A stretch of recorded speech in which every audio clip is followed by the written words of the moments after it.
The suspicion of the government for faking data started when the government disclosed an audio file. As shown, if a communication is made and if the communication is differently recorded by the same kind of equipments, it is concluded that an audio file, that is Jindo VTS data, was faked. At that time, a ship called Dragon Ace participated in the rescue. The ship had a CCTV camera in her steering house and this camera filmed the situation of communication at that time. The audio file of Jindo VTS was combined with the video file of the steering house in Dragon Ace. Let's see whether the voices in the audio file are consistent with the motions in the video. 예, 드라 에이스가 아니고 드라곤 에이스 11호입니다. 어딥니까? 드라곤 에이스 어디입니까? 지금 저기 그 상대 서울로 한 3마일 접근하고 있습니다. As you see, the voices are not consistent with the motions in the video.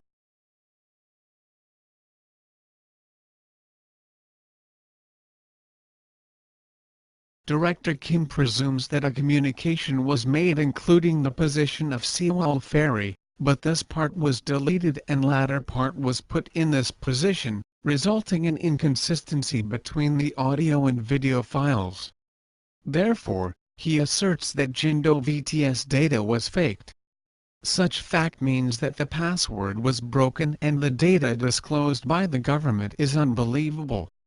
According to professionals' opinions, if an audio file is opened with a key, as the same key is used for other files as well as the audio file, it's possible to open and fake other files, too. Let's watch the scenes of the hearing on Sewol Ferry's accident with addition of some reference videos. The playing time is about 4 minutes.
It was suspected that there were the materials to be necessarily carried from Sewol Ferry and that the two persons carried them.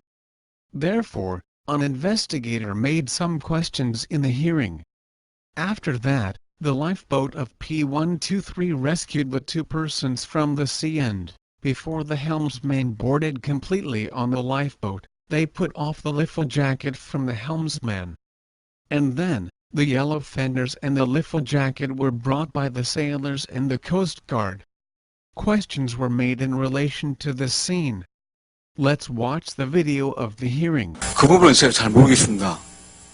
예, 기억이 없습니다. 저는 지금 계속 말씀드리지만은 기억이 안 납니다. 조준기와 함께 바다로 떨어지는데 맞죠? 예, 맞습니다. 왜 그때 같이 옮겨 털지 않고 한참 있다가 그렇게 떨어졌습니까? 123명이 조류에 밀린 것 같습니다. 조류에 밀렸어요? 예.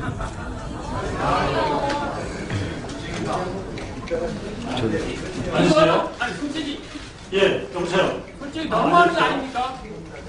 저 이렇게 억울합니다. 억울해 진짜.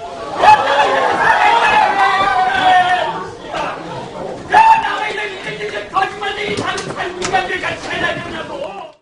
He is telling a lie as shown. Let's watch the exact situation. If such heavy P123 was pushed by tides, why wasn't this lightweight fender set pushed by tides? There was no tide to push P123 at that time. The fenders were still near Sewol Ferry after 1 minute.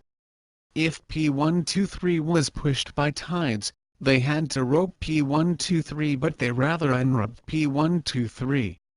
The situation was already confirmed in the investigation by the prosecutor. The prosecutor asked, why P123 sailed back at around 09:49. Kim Kyung-il answered, containers were being pushed from the left side and P123 sailed back. However, he had made a different answer that he thought that all the persons boarded on P123. He answered on July 8 that he shouted, "Descend, descend." And that, when I was watching that Park Sang-wook was descending, containers were coming. Therefore, I ordered to return the ship to the chief engineer. It's a lie that P123 was pushed by tides. Fenders were not pushed and did not move.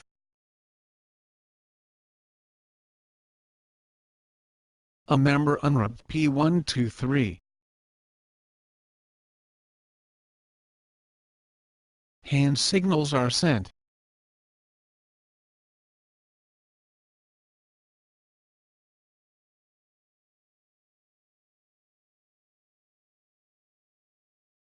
No container is being pushed down. The point is what they brought. Let's continue watching the hearing. 아까 동영상 부분 중에 이제 1, 2, 3정이 물러난 이후의 모습인데요. 허리를 굽혀서 그 현등이라고 하는 연두색 물건 옆으로 굽혀 앉는 장면이 나옵니다. 증인이. 예, 제가 굽힌 적이 있습니다. 그 부분에 설명해 드리겠습니다. 예, 그때는 굽혀서 무엇을 하셨습니까?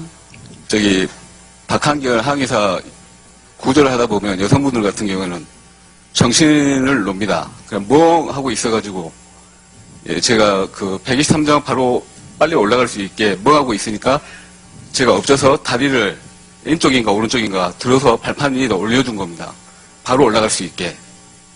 123장이 도착했을 때 바로 올라갈 수 있게. 위잉 브릿지에 있던 구조물 위에다가 예. 박한결의 다리를 올려놓으셨다. 예, 처음에 차례 자세로 있었. In fact, his words are mixed with the truth and a lie. This is the scene that a question was made about the situation when P123 was apart from him. The question was that, when P123 sailed far apart from Sewol Ferry, what he did on his knees under the green box. He answered that he put the leg of Park Han-geol on guardrails. However, Corporal Park put her leg on guardrails when P123 returned. In addition, Corporal Park was not on his knees at that time. He had a material in his hand wearing a cap. It was asked him what he brought in his hand after he jumped overboard in the sea, and he answered that a cap was in his hand. 그렇게 꿇어 앉으셨을 때에도 예. 저 문제의 조타실에서 내려온 물건, 봉투와 구명조끼를 못 보셨습니까? 예, 못 봤습니다. 뛰어내리려고 하실 때 구명조끼를 보셨기 때문에 그걸 주워 입으셨잖아요. 그렇죠. 그때 이제 바다로 뛰어내리려고 할 때. 예, 구명조끼는 보셨습니다. 그러면 검은 물체는 보셨습니까? 못 봤습니다. 저도 왜 그 동영상이 유포가 되고 그런지 저도 이해를 할 수 없습니다. 유포가 된 것은 아니고요. 이미 다 촬영되어서 나와 공개되어 있던 영상들에서 찾아낸 것이죠. 유포가 된 것이 아니고. 그 부분에 대해서는 예. 전 모르겠습니다. 예. Therefore, this crazy director Kim reviewed various videos again. In this picture, this is a leg of the captain wearing underpants. The length from the knee and the ankle is about 30 centimeters. In the two black materials, right one has a square shape with about each 30 centimeters of length and width, and left one has a long shape. This white square material has the similar size. This white material was covered with black cloths and seems to be a paper bundle. The material raised up by Corporal Park had a long shape. The issue was what the origin of this paper bundle was and why they tried so much for removal of the paper bundle. When the video was reviewed at different angles, the material was not a one but two divided paper bundles. Director Kim could know what machine used such paper bundles, could know the information to be provided by the machine, and the reason why they wanted to hide the information, and, as a result, could find out the final piece of the puzzle of the Sewol ferry accident. I will arrange the data for easy understanding and will show you the easily understandable data in next week.